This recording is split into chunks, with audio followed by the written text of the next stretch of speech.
morning and welcome to the Morning Spotlight podcast. I'm your host, Mike Camp, coming to you as always from the Spotlight Studios in Morristown, New Jersey. Special guest today, she is a professional speaker, author, businesswoman, a master storyteller, and an accomplished artist.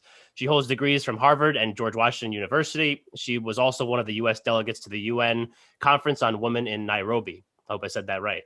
She is the daughter of one family business titan. Her father, Ernest Henderson, founded the Sheraton hotel chain, and the widow of another. Her late husband was the poultry magnate, Frank Perdue. She's an accomplished businesswoman in her own right, as she started the family wine grape business and now one of the largest suppliers of wine grapes in California. She is Mitzi Perdue. Mitzi, welcome. Hi, what a pleasure to be here. Oh, it's awesome to have you on. I mean, like, it's crazy to think that like this show started and, I had like friends or, networking partners, and now we're having people that actually, they got some juice. They got some juice on the show, and that's always cool to see. Well, in the next couple of years, please be the next Joe Rogan. If you continue this trajectory, you've got it made. That would be cool. If I could make, just a fraction of the money that Joe Rogan's making, I think I would be happy. I'm a happy man for sure. But all right, so I have done my research on you, and your background is not necessarily like a traditional guest that we would have on this show. Just kind of like the stuff that you've done yourself, but you have a lot of tie-ins to a lot of things that my listeners have come to expect. So your father, as I mentioned in the bio before, Ernest Henderson, started the Sheraton hotel chain. So talk to us about that. Like, what was that like living with, your father, being in that type of real estate industry, all that kind of stuff? All right. Well, first of all, it was loads and loads and loads of fun. But let me see if I can, thinking back in my childhood, of things that might be useful to our audience. Because father started with no employees, no hotel, and ended up with 20,000 employees and 400 hotels at the time of his death. And by the way, we sold the Sheraton chain at the time of his death. So I'm not connected with Sheraton right now. Right. But he did some things that I think would be useful to our audience. And as a child, it was just so clear to me that father was a very successful man. I mean, would always stay in presidential suites, and I'd watch how his employees treated him sort of like, I don't know, a walking the ground god. I mean, a kid doesn't necessarily miss that kind of stuff. Right. So I'd be asking him, how did you do it?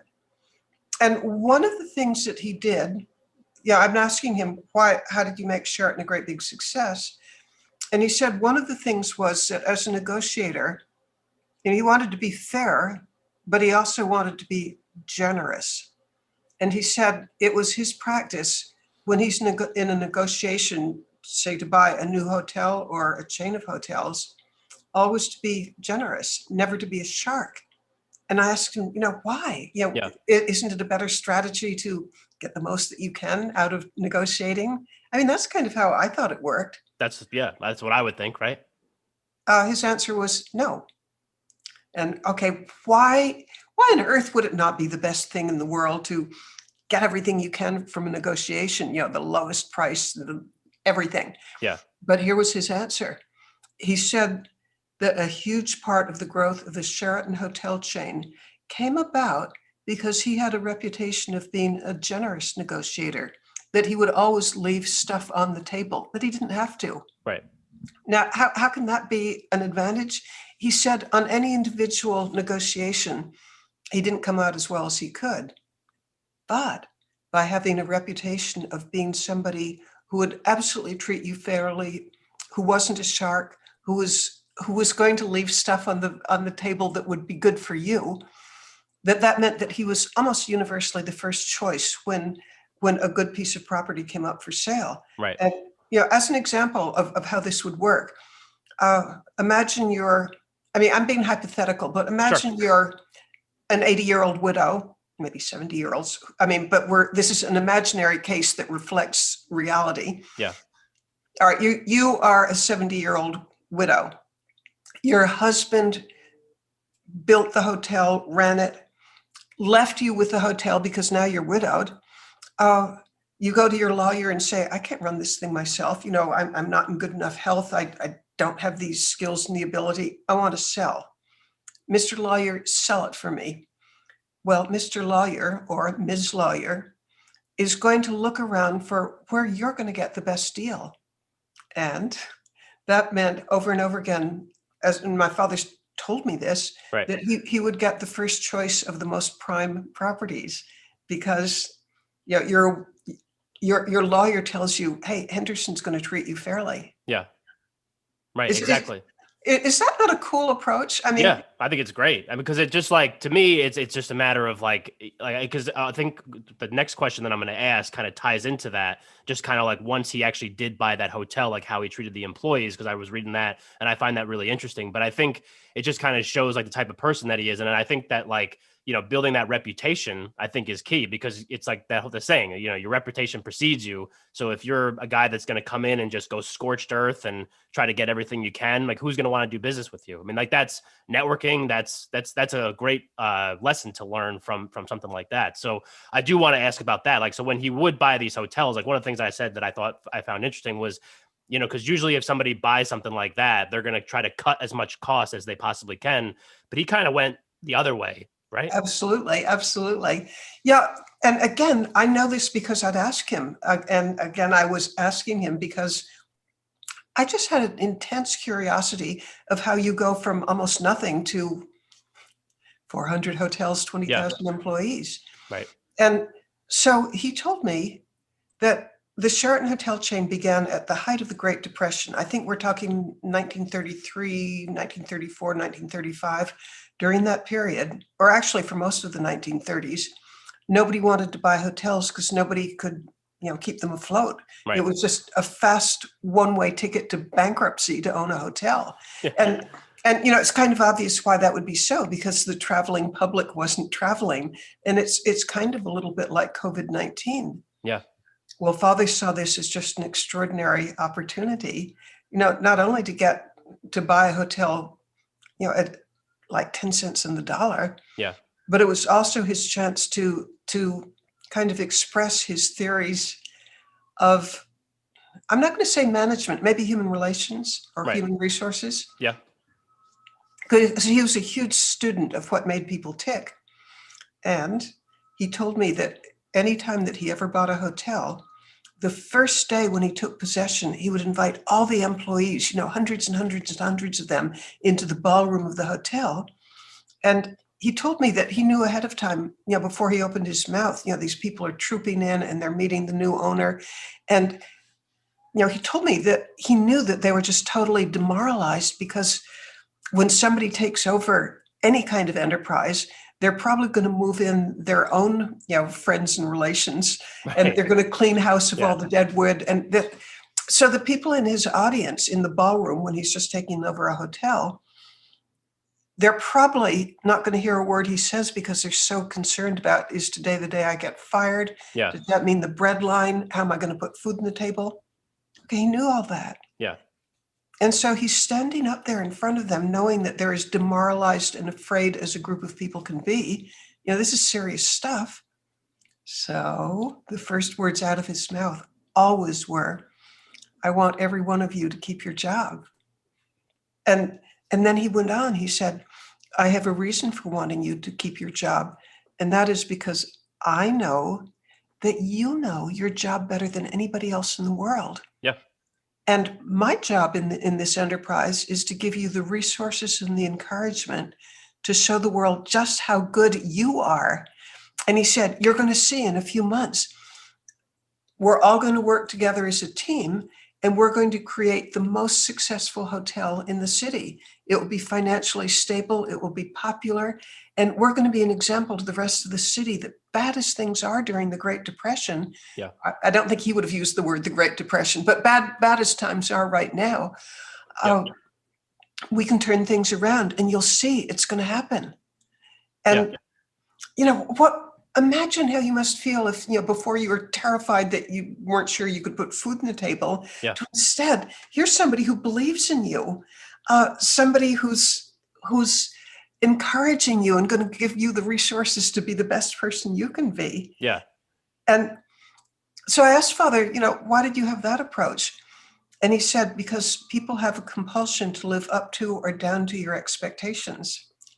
So why not just show them right at the beginning that I expect very high things of you. Yeah, absolutely. But that's not the end of the story. In fact, we're about halfway through the story. That's okay. I love this story. I just think it's such a great insight into, like, I mean, just to kind of just piggyback off what you were saying. I mean, it's not just like the peace of mind from like making sure that I keep my job during like one of the worst economic crises in the history of the country, but also just like an empowerment type thing, because now they're like, maybe the, prior management wasn't great. And that's why this hotel chain or hotels sold. And, if the management isn't great, then you probably don't like your job, which is why you don't do it as well as you probably can. And next thing you know, you have like just this random guy coming in and be like, hey, you know your job great. We're not, nobody's losing their job. And next thing you know, you're like, okay, this is great. Like, I feel a lot better, a little bit more confident. And, you kind of roll with that. So sorry to cut you off, but I just, but I couldn't agree that that's what was going on. Yeah. In fact, I wasn't there, but I could make a guess that this person who shuffles into the ballroom thinking, I've got to tell my wife or my husband, right, I lost my job. Or your kids. I mean, could you imagine having to go back to your kids, Yeah. And by the way, that was a period of 25% unemployment, which is almost unimaginable today. Right. But if you lost your job, you weren't going to get another. I mean, that was it. So you shuffle into the hotel, into the ballroom, just feeling about as awful as you could feel. And then you walk out feeling 10 feet tall. Yeah. But Father told me that, words are important. They really count, but they're not the whole story. He said the next day, the people in the hotel, the employees, would see just, dozens and dozens of like plumbers, electricians, decorators, professional people who were there to refurbish the hotel. Great. I mean, you need to refurbish a hotel if it's been teetering on bankruptcy. Yeah. But what was special was these people who are into refurbishing the hotel, they didn't go to the areas that the public would ever see. No, they're going to the areas that only the employees will see, like the employee, I don't know, showers, lockers, dining room. He the first money that he ever spent was on the employees. So, I, again, as a little girl who's wondering about all of this stuff, right. I said, why did you do that? You're not going to get any money back from that. Wouldn't you spend the first money where the public would see it, and then, maybe you could get some money back and then spend it on the areas that the public wouldn't see if you spend it at all? And he said, that's not the way I wanted to do it. Right. He said, I mentioned people have a compulsion to live up to or down to your expectations.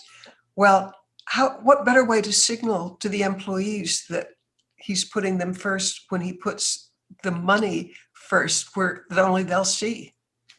Exactly. Yeah. I mean, I'm sure you've had this experience. I mean, I like through work, and traveling and stuff like that. I mean, you stay in a hotel, it could be a really nice hotel, but the staff is just not great. So like, why would you ever want to stay there again? But then on the reverse side, maybe you go to even like a restaurant, like maybe not has the best food, but the service is like off the charts, and you just feel so much better. And you're like, I'm coming back here. Definitely. Well, he said that the entire success of the whole Sheraton hotel chain was the employees who worked there. So the job of the manager or the leader, and I'm using his words now, is to give people a better vision of themselves. So, one of the messages that the employee would get when their locker is modernized and made beautiful, their showers. I mean, I think I have this right, that the employees' showers were the same manufacturer, the same quality as what the paying guests would get. Wow. I mean, they weren't some cheap, right. Get away with as little as you can. Like a hose.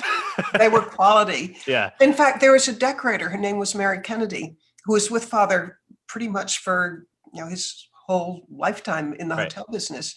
It was Mary Kennedy, the chief designer, who would be designing the rooms that the paying public would see. Her first job was to make the employee areas as good as she could. Yeah.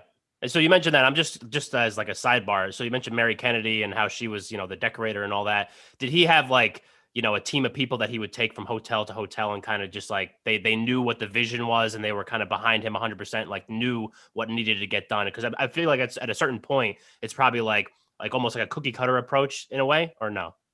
I would say in a way, yes, but Yeah. not completely, because Father was a big believer that I don't know if it's the St. Charles Hotel in New Orleans, it's going to be very different from a hotel in Vermont. Sure. Yeah. So he recognized that, but I think there was the cookie cutter aspect in the sense that that you use good design and and that you put employees first. Right. Like the game plan going in, I guess, would be similar. Yeah. And obviously And like the design. And something cool, by the time he had his third hotel, he recognized, I'm a businessman. I'm something of a nerd. I don't know anything about decorating. So how did he pick the best decorator? And I just thought this was so clever. But in Boston, I think it was called the Sheraton Plaza or Copley Sheraton or something back then. It's no longer a Sheraton. Yep. But one of the first hotels that he bought, it was a large one. I bet it had hundreds of rooms. He created a contest in which he gave like 10 decorators a budget sufficient to do one room. And then he invited, the traveling public and, trendsetters, tastemakers from the Boston area to come through and vote on which was the best. Yeah. It's like a old school influencer. You have social media influencers now. That's basically like what he was doing. He was ahead of his time. Yeah. I mean, how clever of somebody who he didn't have any background in decorating, but he found a way to pick the best. And now clearly Mary Kennedy was good, because I don't think Sheraton would have flourished if her designs weren't good. Yeah, absolutely. All right, so we're gonna move off of the Sheraton hotel chain. We're gonna move on to so Perdue Chicken. Obviously, that's your last name right now. I mean, your late husband was Frank Perdue, who started or I guess his parents, right, started the Perdue Chicken Farms. So take us through how'd you meet Frank? How'd you take us through the early stages of that relationship? Because we're gonna tie all this together at the end, I promise. But take us through that.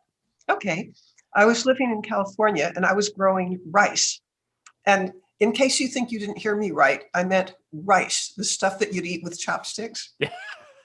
Okay, so I was growing rice in Northern California and loving it. But I came to Washington, D.C. for a party, and Frank Perdue was there. And I had to leave early, and he arrived late, so we only overlapped by 10 minutes. But the relationship took. It was sort of like some enchanted evening where you just meet somebody and it was right. Right. And the first 5 minutes, we rapidly discovered that we were both divorced. And so the first 5 minutes, we're talking about how we would never remarry because our previous marriages had been really unhappy. Right. Although I want to be fair to Frank, his first wife, it was a happy marriage. But he had a second marriage, which was basically nightmare. Yeah. And so he wasn't in a hurry to remarry. Anyway, we were agreeing that we would never, ever remarry. And we agreed why, because we'd never trust anybody again. And then Frank looked down at me and he said, "But I believe I could trust you." And I looked up at him and I said, "I believe I could trust you."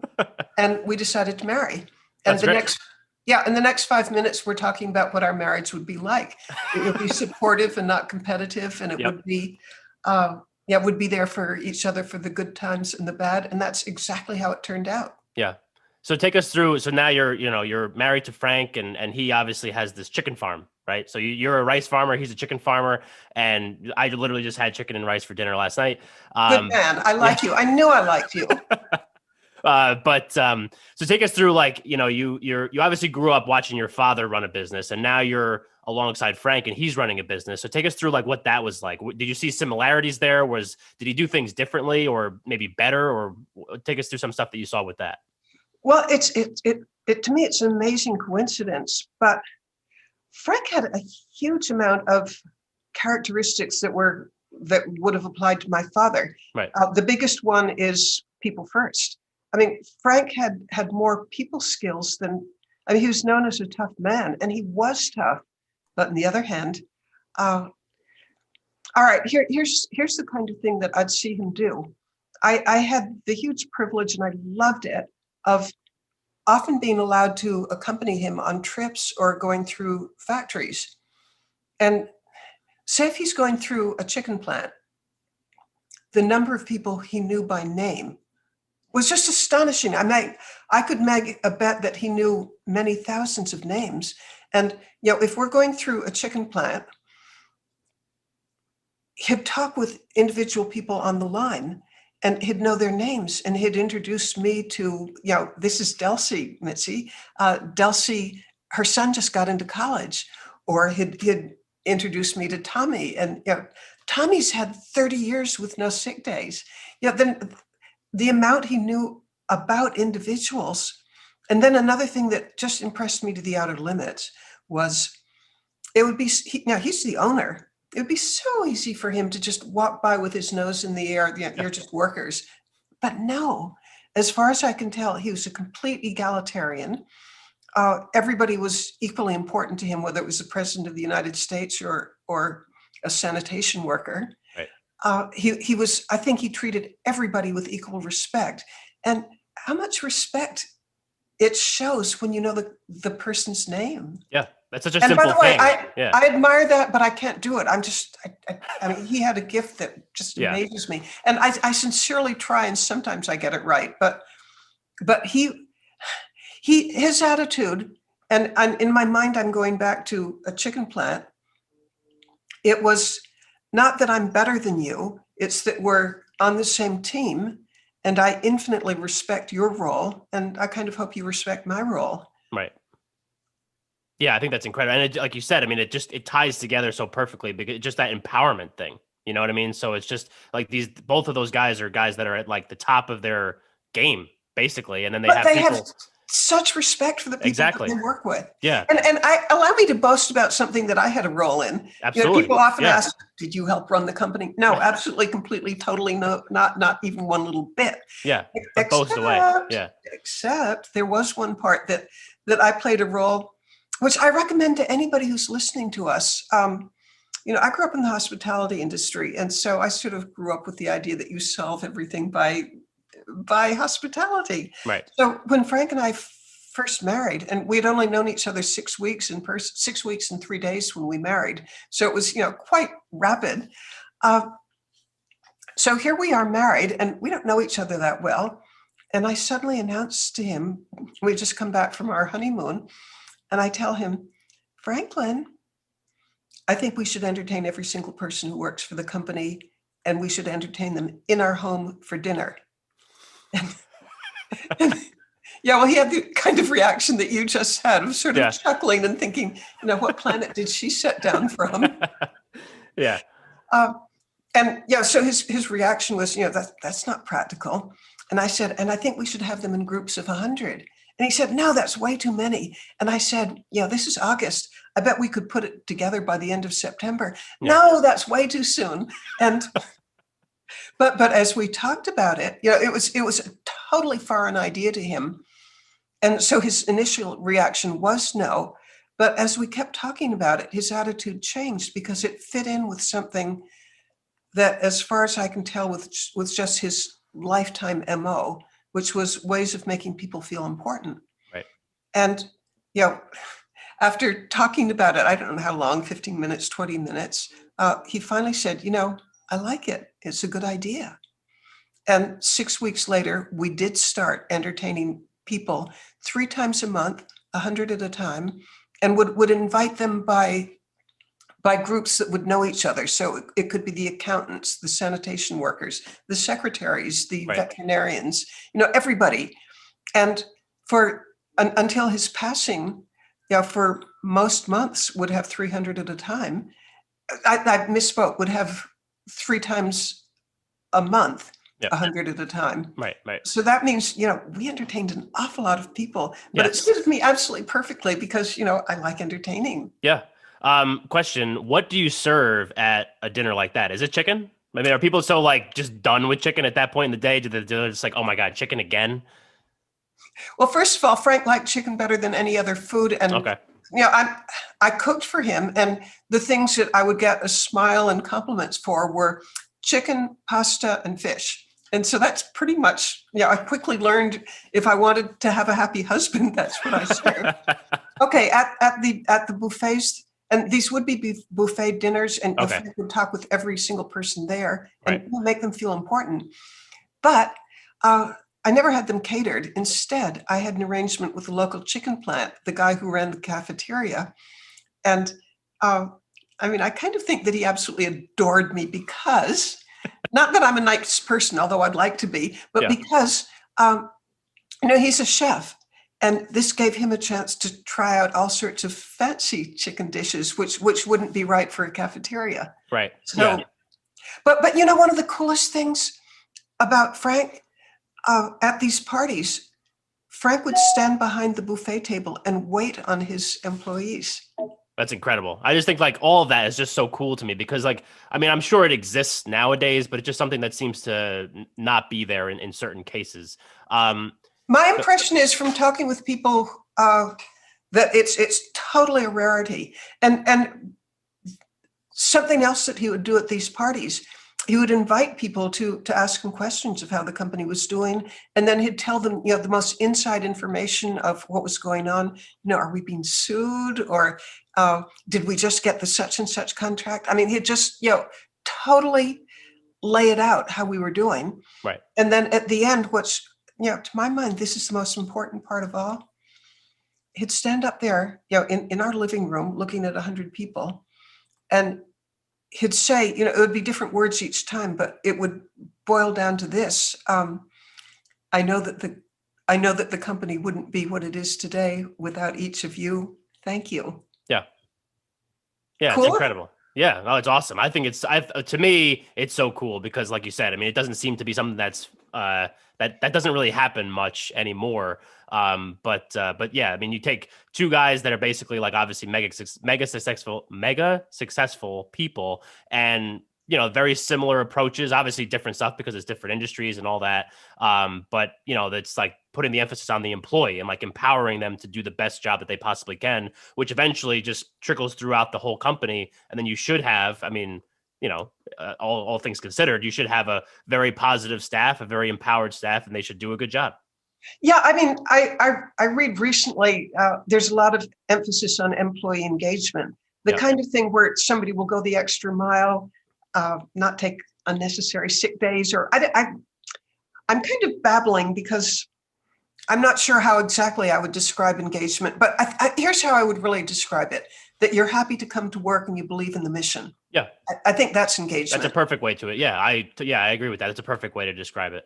All right, so both men were just over the top genius at getting employee engagement because both men had the reputation. If you started working with them, you worked with them for life, and that people would go the extra mile. Right. So just kind of building off of that. So, obviously, like we said, you have your father, Frank, obviously very successful people. You are successful in your own right. So one of the things that as I was going through your site, and I don't know why it stood out to me, but I was reading, what does it mean to eat a live frog every morning? It's the answer to life. Okay. I won't say anything more. Now people just have to wonder and guess what in God's name did Mitzi mean by saying that eating a live frog is the secret to life. Yeah. Shall I break down and tell, or shall I just keep it a secret? I think we share it because obviously, like this is the biggest show. Right. Yeah. I think we just give it to them because they're going to be in such suspense, Okay. If you insist, I'll do it. Okay. Seriously. This is a thought that I believe started with Mark Twain. And Mark Twain said, if your job requires eating a live frog every day, then eat it the first thing in the morning.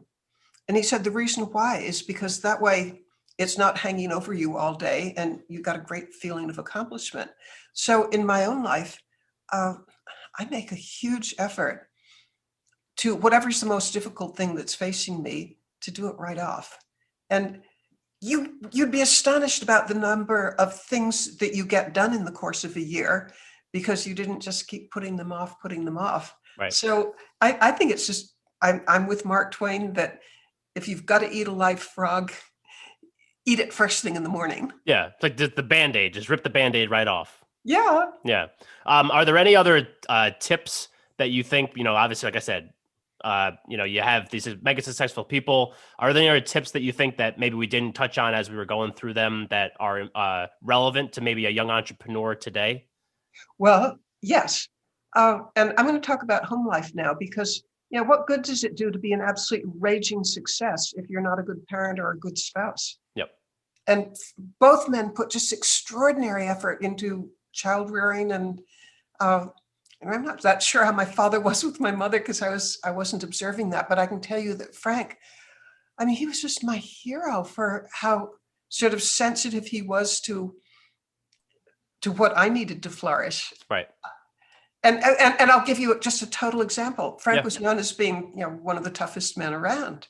And I've had people ask, how did you stand up to somebody so tough? And the answer was, I didn't have to, because my nature is, something's gone wrong. Wah! And, and so, but Frank had such human understanding that he realized that, that he had to draw me out. I wasn't going to complain. And he treated my kind of personality to perfection, but I know that he's perfectly capable of being totally tough with somebody with a different personality. Right. I thought it was just genius. And then both men put huge amounts of effort into their children. Where do I even start? Frank didn't want, or neither Frank nor my father wanted to have children who grew up with rich man's disease. Yep. So, like in my case, as a child, whatever I wanted, father's attitude was always earn it. And he made sure that we all went to public schools so that we wouldn't just be in a rich man's bubble. We did go to private schools as well. In the case of Frank, to this day, I believe that his children go, now I can't be certain of this, but from what I've seen, that they go economy class. In my own case, I certainly go economy class, and I use buses and subways. The idea is, we grew up in a bubble, but to try to counteract that as much as possible. Yeah, absolutely. And that must be tough. Especially nowadays, because then it was a little bit different because you're not as connected as everybody is now. Like right now in today's world, it's like there's no escape, right? So everybody has a cell phone. Everybody gets emails on their phone. I get calls from clients sometimes at 11 o'clock at night, and I take them like an idiot. But I do because I'm in sales, and I'm like, if I don't take it, somebody else will. So it's such an interesting way to kind of look at it because it's hard to disconnect, but it's still so important. To me, I'm holding up a cell phone right now, but I turn it off somewhere around 8. Yeah. And I'm not going to answer it because I want to have a life. Yeah, right. Yeah, don't we all? All right. Well, so, actually, can I jump in and say, there's a person whose podcast I was on who just absolutely changed my life. And he said that he works 25 hours a week. And since I'm used to like 18-hour days, I'm thinking, how do you do that? And he said he had some kind of heart condition where his doctor said, you cannot work, 18-hour days anymore. Right. You can work 4-hour days. And I said, how did you do it? What was it like? And he said, interestingly, he felt that working a 4-hour day, he was getting more done. And then the other thing is he rearranged his life. And this is the best tip that I think I can share with anybody because it sure helped me. He said, you have to learn to say no. And he said his attitude is somebody asks you for something, particularly something that will take your time. And he said it's binary. It's either hell yes, or if it's not hell yes, it's hell no. I love that. So I've learned to say no a lot better than I'd ever been capable of before. Yeah, no, that's great. Yeah, saying no is very hard, but definitely something that people need to do more of, I think. So I want to go back to Frank because the story that I heard you tell at the C-Suite networking event, I forget which one it was, which is why I was like, I need to talk to Mitzi more, was about the Atocha. Oh, So can you tell us that story and like how you are connected to this Spanish galleon that sank in whatever it was, 1600, 1622. 1622? Yeah, I was close. Yeah, Frank, in addition to being, employing 20,000 people, it was the same number as my father, by the way. But we, in a good year, we could sell to close to 100 companies, grain and chickens. So yeah, he's a very busy man, you'd think, but he still had time for hobbies. I mean, I love that he had just a rich, full life. He wasn't just business the whole time. And one of his hobbies was treasure hunting, but not in the sense that he would go out and, I don't know, dive for sunken treasure. Yeah, right. Like But Jack Cousteau. yeah, Yeah, whom he certainly knew. right. But what he did do was he would be a financial backer. And one of them, this is such a frank story, but marine archaeologists knew a lot about where the treasure ship Atocha, which had the biggest like cargo of Yeah. gold and silver and pearls. I read that in the thing that you sent me before we did this. I read that it was like in today's numbers, it would be the cargo was worth over $1 billion, which is crazy to think that they were just like shipping that around on like a big wooden ship in 1622. But sorry to cut you off. Keep going. Yeah. No, but you're so right. Crazy. Well, it was known where this thing was sunk, or they thought they knew. Right. And so a guy named Mel Fisher got 16 backers to fund, I think it was like $1 million a year to find the thing. And after like 15 years, they put $15 million into it and they just hadn't found anything. Yeah. And there were 16 backers and all but 14, no, I've got it backwards. All but 2 of them backed out and said, we're not going to keep pouring money down this rat hole. Yeah. Well, Frank and his best friend stayed in, financing the whole thing. And the next year they found it. But the people who were not financing it anymore, I mean, they had given up their right to it. Right.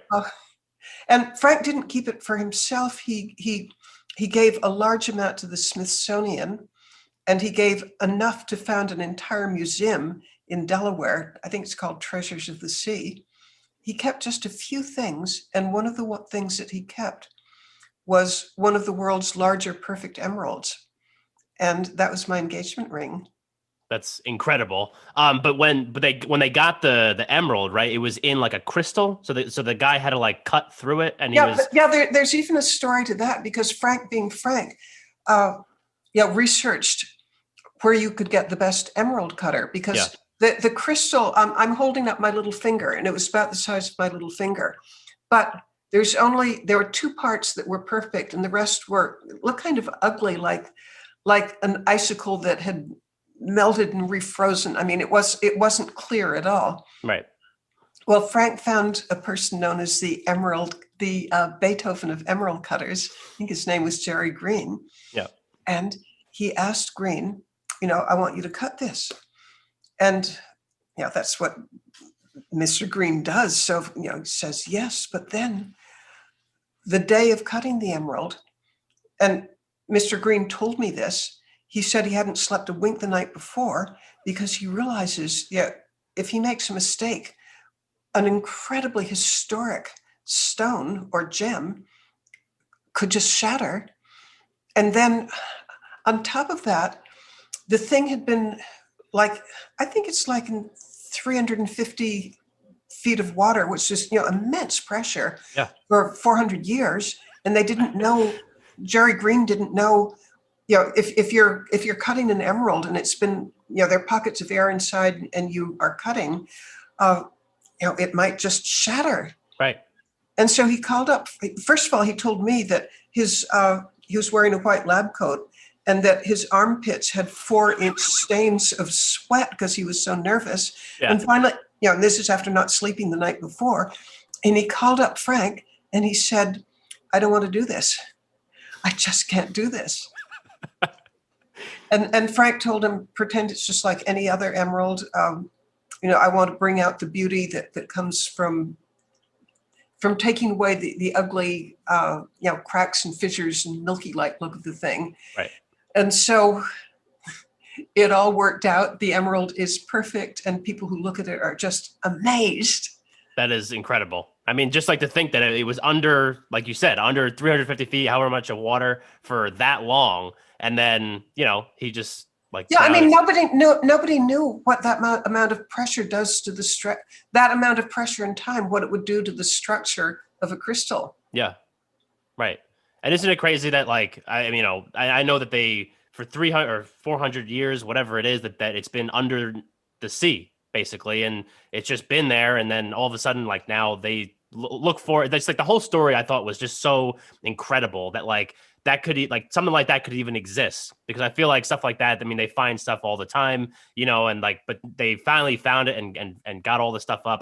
The whole story, if you don't know the story, I would encourage you to go out, and obviously not you, Misty, but everybody listening, to go out and research that, because it's just, the whole story is incredible. Well, let me add one more bit of the history of the thing. Since the ship, what you saw was written probably 12 years ago. Right. And at that time, the estimate was that it was worth $1 billion. I've heard the estimates raised today that cargo in today's money would be closer to $2 billion. Wow. But now, some context.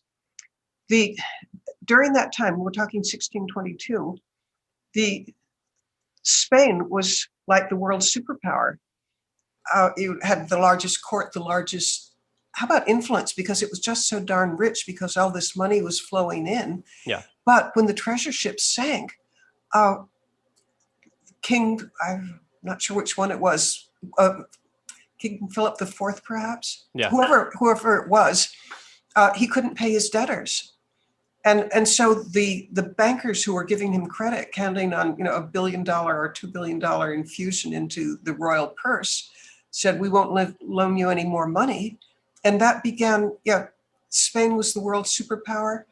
In a matter of years, that just started a vicious cycle where they couldn't pay their debts, they couldn't keep their army afloat. It left off being the world superpower just because that one ship sank. Right. Literally changed the course of human history just because one ship goes down with so much stuff on it. So, okay, we're like 5 minutes out from when I know you have a hard out. So we're going to try to, not rush through the end of this, but there's the Atocha is important now for you because it is helping you finance a cause that you feel very strongly about. So can you talk to us a little bit about that? Okay, the Atocha connection, and how I'm 79 years old. I want to spend the rest of my years combating human trafficking, which I think is the worst atrocity that takes place on Earth. Because human trafficking, the stories I know of behind that, like a 12-year-old girl who's raped 12 times a night, 365 times a year, and whose life expectancy is less than 7 years because she's going to die of an overdose, or she might even be killed for her organs. I mean, you just don't get more evil than that. Right. And when I began learning about human trafficking, I wanted to do something, but I don't have any ability to rescue people, or I don't have the psychology knowledge to help bring them back to a normal life. Right. But what I could do was fundraising and awareness raising. And the awareness raising that I'm doing right now, originally I had planned to have a fantastic auction, and there's an auction house in New York who agreed that they would forego their normal commission for the sake of combating human trafficking. Right. And gifts began to pour in, just amazing gifts, usually over $1 million. The biggest one is a 69-carat ruby that a man from Taiwan who hates human trafficking, he donated a nearly 70-carat ruby. Yeah. And to give you a feeling of how big that is, I'm holding up here a 5-carat ruby. Can you imagine a 69-carat ruby? Yeah. I mean it makes you think of a golf ball. It's so big. Yeah. But because of COVID-19, we are, that's on hold because you can't get the super high prices when when the financial situation isn't in good shape. Right. So instead, we're doing something else. And if any of our listeners has contacts for this, there's an organization it's in 47 different countries, and its specialty is finding money laundering. Well, human trafficking is a $150 billion a year industry.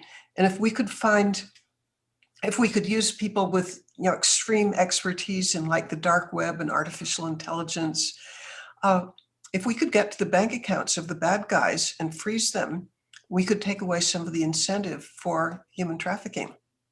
Excellent. And so that's what I'm just totally involved with now. And then one other thing, which will take about maybe 30 seconds, I'm inviting people to, the Rosie the Riveter? Yeah.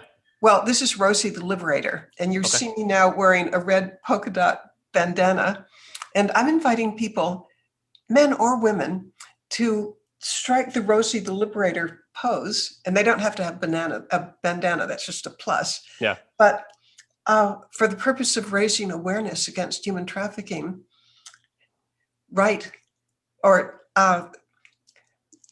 put this up on social media, Yes. a selfie that you took, and have the hashtag win this fight, and then give $5 to an anti-trafficking organization of your choice and encourage challenge two other people to do the same. Absolutely. And then the very best is get hold of me.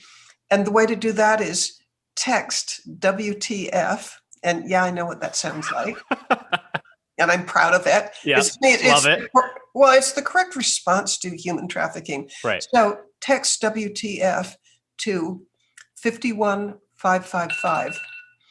And that's my signal that we have to stop, because I do have a hard stop. That's all right. Yeah. All right. So I will make sure that all that stuff we put in the notes or everything like that. I mean, we didn't get a chance to do the closing segment, which is totally fine because there's just so much stuff packed into that episode. And then I will make sure that the Morning Spotlight, at the very least, does, puts that on social media, the Rosie the Riveter. Or Ronnie, and by the way, I want Rusty the Riveter too. Rusty, yeah. I didn't know if it was Ronnie or Rosie. I want you to strike a pose. I'm going to be will. looking for you. Absolutely, absolutely. Mitzi, thank you so much for doing this. And everybody else, thanks for listening. We'll catch you next time. Okay, well, I've loved being on. Thank you so much. Absolutely.